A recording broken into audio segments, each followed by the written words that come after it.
Hello guys, ako po si Pinoy Recap. Tatalakayin natin ngayon ang isang sensual thriller na pelikula na may title na The Housemaid. Ngayon guys, lagi nating isipin at tatandaan, keep safe and stay safe lang po tayo lagi. Okay guys? Isa na namang busy na gabi sa mga kalye ng syudad. Makikita natin ang iba't ibang ihawan sa magkabilaan. Klase-klaseng mga seafood ang pinaghanda galing sa tangke.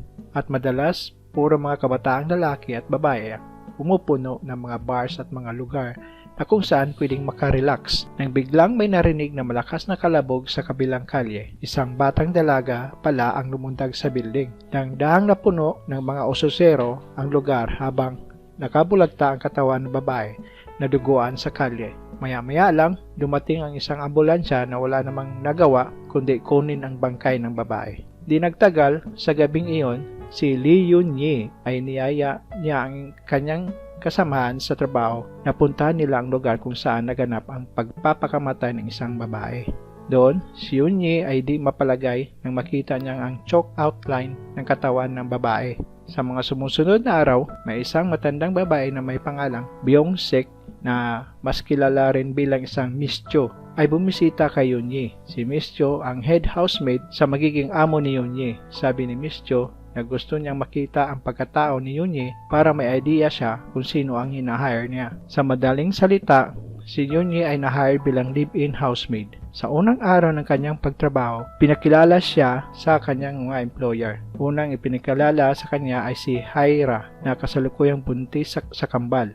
Nakilala din niya ang batang anak na si Nami sa tanghalian. Nang bumalik galing eskwelahan si Nami, si Yun-Yi ay naghihintay na ito sa pintuan para kumustahin ito para kahit papano ay mapansin siya ni Nami. Pagkatapos kumain, si Yun-Yi at Miss Jo ay sabay kumain sa mga sobrang pagkain ng pamilya na di naman nakain. Maya-maya lang, ang ama ng tahanan na si Hon ay dumating pagkatapos sa buong araw na pagtatrabaho. Mainit na binati ni Hon si Yun-Yi at inutusan si Miss Jo na kumuha ng alak pag siya ay nakaakyat sa taas. Inihanda ni Miss Jo ang baso at inutusan si Yun-Yi na iakyat ito para kay Hun. Walang problema na sinunod ni Yun-Yi ang utos at nilagay niya ang tray sa mesa ng mag-asawa samantalang pinag-uusapan si Yun-Yi. Bilanggit ng mag-asawa, nag-graduate si Yun-Yi sa Early Childhood Education degree at nagkomento kung paano siya kagaling pagdating sa mga bata. Ang gabing yon, nang papunta na ng higaan si Yun-Yi, sinabihan ni Nami si Yun-Yi na buksan ng konti ang pintuan para di siya matakot matulog. Siyempre, sinunod naman ito ni Yun-Yi na may kasamang ngiti ito. At ang kwarto ni Yun-Yi ay magkatabi lang pala sa kwarto ni Nami. Sa umaga, si Yun-Yi at Miss Jo ay naghahanda na para almusal. Dinala ni Yun-Yi ang tray na may pagkain papunta sa piano room na kung saan andun si Hon na nagpapatugtog ng piano samantalang papatugtog ng piano si Hon, si Yun-Yi naman ay nakatitig sa kanyang amo na tila may gusto ito. Dumaan ang ilang araw, nagsimulang nagkagusto na si Yun-Yi sa kanyang amo na si Hun. Maya-maya lang nagpaalam na ang pamilya kay Hun na papunta ng kanyang opisina. Sa banyo, tinulungan ni Yun-Yi si Hera na naliligo sa tub at ang pagdating ng gabi, nililinis ito ni Yun-Yi para siguradong malinis ito para pagdating ni Hun sa bahay. Naabutan ni Hun na naglilinis si Yun-Yi sa tub na nakataas ang palda nito dahilan na napatayo na lang si Hun at nakatitig sa kanyang hita. Isang araw, ang pamilya ay nagdesisyon na pumunta sa isang hot spring at naisipan nilang isama si Yun-Yi sa kanila. Nakatitig na naman si Hon kay Yun-Yi habang nakasuot lang ng kanyang swimsuit habang papunta kay Nami para tulungan ito sa pool. Nang gabing iyon, habang nagtatalik ang mag-asawa, nahirapan itong si Haira dahil sa kanyang pagbubuntis. Napilitang huminto ang dalawa nang naiwang dismayado si Hon. Nang makatulog na si Haira, si Hon ay bumaba at nakita si Yun-Yi na halos nakahubad ito. Di nagdadalawang isip si Yun-Yi na magtakip ito sa sarili. Sinabihan ni Hon si Yun-Yi na tumahimik siya at binigyan ito ng alak.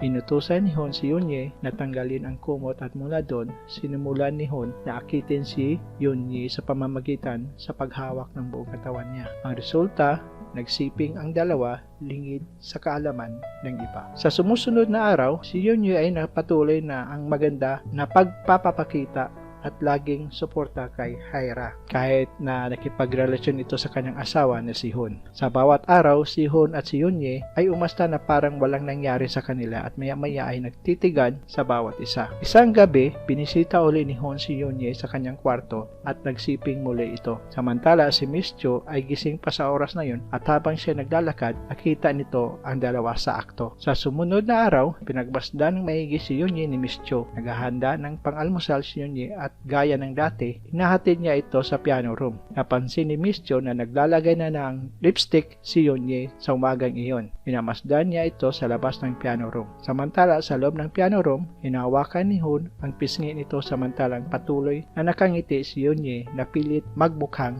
maganda. Maya-maya lang, minasahe ni Yunye si Haira na napatuloy na pinapakita ang suporta niya sa kanyang pagbubuntis. Pero para kay Miss Cho, di niya gusto ang kanyang nakikita. Nakikita niya si Yunye na makapal ang mukha na masayang nakipaghalubiro kay Haira na parang di niya niloloko ito. Pagkatapos ng kanilang trabaho, si Miss Cho ay nakipag-usap kay Yunye na para bang gusto niyang mailabas ni Yunye ang katotohanan. Pero syempre, si Yunye ay mabilis tinanggihan ang mga tanong. Dito, ibinahagi ni Miss Cho ang mga negatibong pananaw tungkol sa pagtatrabaho sa mga mayayaman. Sa kalaunan, isinumbong din ni Miss Cho ang ugnayan ni Hun at Yunye sa ina ni Haira na si Mihi. Sabi ni Miss Cho na sa palagay niya na nagdadalang tao na ito si Yunye na mismo ay di alam ito. Kaagad nagplano si Mihi kung anong gagawin niya kay Yunye. Samantala, ikinuwento ni Yunye sa kanyang kaibigan tungkol sa relasyon niya kay Hun. Dito, nabigla ang kaibigan ni Yunye at sinabihan niya na tumigil na siya sa pagtrabaho doon. Pero si Yunye ay di niya pinakinggan ang payo ng kanyang kaibigan. Isang araw, si Yunye ay nasa isang hagdanan na naglilinis ng chandelier. Habang naglilinis, si Mihi ay naglakad sabay sina Haira at Nami. Nagkunwaring natipalok si Mihi para matulak ang hagdanan na kung saan nandoon si Yunye. Naiwang nakabitin si Yunye sa chandelier, nakahawak ng mahigpit para sa kanyang buhay. Humingi ng tulong si Yunye kay Mihi pero wala siyang ginawa at di niya rin pinahintulutan ang kanyang anak na si Haira na tumulong. Ang resulta, nahulog si Yunye galing sa second floor at dito dinala siya sa ospital. Ginawan ng ilang pagsusuri si Yunye, kasali na ang pregnancy test. Si Mihi naman ay nagpaplanong bibisita ng biglaan sa ospital para mamonitor niya si Yunye kung talaga bang buntis ito. Balik sa bahay, ibinunyag ni Mihi kay Haira ang pagkakaroon ng relasyon nila Hun at Yunye. Nabigla si Haira at di makapaniwala pero ang ina ni Haira pinaliwanag sa kanya na ang pagkipagrelasyon sa isang mayaman na lalaki ay pangkaraniwan lamang at parte na sa pagpapakasal nito. Sa kabilang dako, si Hun naman ay walang alam sa buong pangyayari dahil sa kakaalis niya lang sa isang business trip. Dito, naiwan sina Haira at Mihi na may planong masama laban kay Yunye. Samantala, si Yunye naman ay nakatanggap lamang ng konting pinsala at manatili muna sa ospital ng isang gabi. Nang ma-discharge na sa ospital si Yunye, ay nalaman niya na ang resulta ng pregnancy test niya ay positibo. Kinausap niya ang kanyang kaibigan na gusto niyang ipalaglag ang bata sa kanyang sinapupunan. Sinagot naman siya ng kanyang kaibigan na mas mabuti pang tumigil na siya sa kanyang pagtrabaho. Ituloy man niya o hindi ang pagpapalaglag ng bata. Samantala, si Haira naman ay pinagsabihan na huwag muna kausapin si Hun tungkol sa mga pangyayari at si Hun ay laging nakukuha niya ang kanyang mga gusto, mali man o tama. Sabi pa ni Mihi na ang mother-in-law ni Haira ay dumanas sa matinding pagsubok dahil lahat ng lalaki sa pamilya ni Hun ay katulad din niya. Sinabihan pa ni Mihi na titiisin muna ni Haira ang lahat. Hayaan muna si Hun at balang araw ay mamumuhay siya na parang reyna. Noong gabi na yon, binisita ni Haira si Yunye sa kanyang kwarto na may dalang golf club. Gusto niya sanang hampasin ni Haira si Yunye ng golf club habang natutulog. Pero sa bandang huli ay di niya nagmagawa ito. Ang lahat ay nakita ito ni Miss Cho.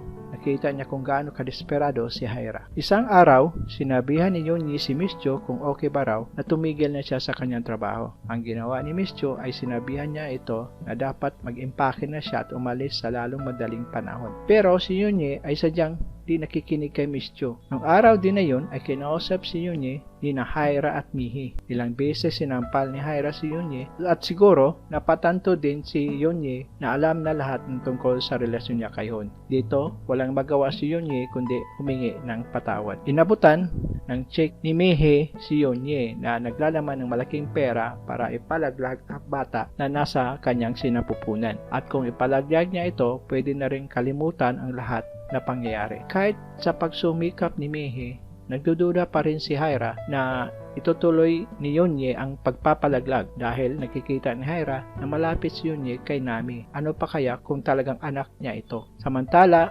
hirap din magdesisyon si Yunye kung ipalaglag niya ang bata o hindi. Mas lalong nagporsige si Yunye na buhayin na lang ang bata sa tuwing nakipag-usap siya kay Nami. Sabi ni Nami na nakita niya si Mihi na tinulak siya nito at humingi ng tawad si Nami sa kanya. Dahil sa pagdududa pa rin ni Hyra na di itutuloy ni Yunye ang pagpapalaglag ng bata, nagpasyang ilagay na lang ni Hyra sa sariling kamay ang lahat. Ang ginawa niya ay lasunin niya si Yunye sa pamamagitan ng paghalo ng lason sa iniinom na herbal medicine ni Yunye. Nagpasya na rin si Yunye na bubuhayin niya ang bata at sinabi niya din ito kay Miss Cho. Dahil sa nag-alala pa rin si Miss Cho kay Yunye, pinaalalahanan niya ito na napakadelikadong mga tao ang mga pamilya na ito. Si Yunye ang maging responsable pag siya di susunod sa mga gusto nila at siya lang ang sisihin sa lahat. Kahit loyal si Miss Cho sa kanyang amang-amo ay nagmamalasakit pa rin ito kay Yunye. Nakabalik na ulit si Hun galing sa kanyang business trip at nakipagkita kaagad kay Hyra sa ospital na kasalukuyang nagle-labor ito. Nang ipinanganak na ang kambal, si Hun ay pumunta kaagad sa ward para bibisitahin si Hyra. Bago alis si Hun para umuwi at magbihis, hinalikan ni Hyra si Hun na parang galit na ay kinugulat naman ni Hun. Nakarating si Hun sa bahay at nakita niya si Yunye na naliligo sa bathtub. Galit na tinanong ni Hun si Yunye kung anong ginagawa niya. Sumagot naman si Yunye at sinabing buntis ito sa kanya at sinabi din niya na inutusan siya ng pamilya na ipalaglag ang bata. Dumating din si Miss Cho at sinabihan ang dalawa ni Yunye na gusto niyang buhayin ang bata. Nang bigla na lang, namimilipit sa sakit ng tiyan si Yunye at napuno ng dugo ang bata. Tinanong ni Hun si Mihi tungkol sa mga pangyayari. Gusto ring malaman ni Hun kung siya ba ang naglason kay Yunye. Kahit di naman gusto ni Hun ang bata, galit pa rin ito dahil bakit nilason niya ang bata. Si Yunye ay dinala sa ospital at doon napilitang ipalaglag ang bata na kahit walang paintulot sa kanya. Ang tanging tao na nanatili kay Yunye ay si Miss Chu na ngayon ay nagsisisi sa mga pangyayari. Kahit si Yunye ay bahagyang sinisisi si Miss Cho sa pangyayari. Dahil si Miss Cho naman kasi ang nagsumbong kay Mihi tungkol sa relasyon ni Yunye at Hun. Walang nagawa si Miss Cho kundi humingi ng paumanhin kay Yunye. Sabi ni Yunye kay Miss Cho na gusto niyang maghiganti sa pamilya sa lahat ng ginawa nila sa kanya. Bumalik na lang si Yunye sa dati niyang apartment kasama niyang kaibigan. Sinabihan siya ng kanyang kaibigan na mas maganda kung kalimutan niya ang lahat. Panay iyak na lang si Yunye sa gilid ng kama. Nang makarecover na si Yunye sa operasyon, tinulungan ni Miss Cho na makapasok sa bahay. Dito, nahuli ni Hun na nagbe-breastfeed sa isa nilang kambal. Si Yunye, dahil sa nawalan na ito ng matinong pag-iisip, si Yunye ay paikot-ikot sa bahay at ayaw umalis ito. Nagtipon ang buong pamilya sa living room. Si Mihi, Hyra, Nami, Hun at ang kambal. Inutusan ni Hyra si Miss Cho na habulin si Yunye at paalisin sa bahay. Ngunit si Miss Cho ay tumanggi ito at sabay nagsabi na tapos na ang kanyang pagtatrabaho sa pamilya. Dahil siguro di niya na nakayanan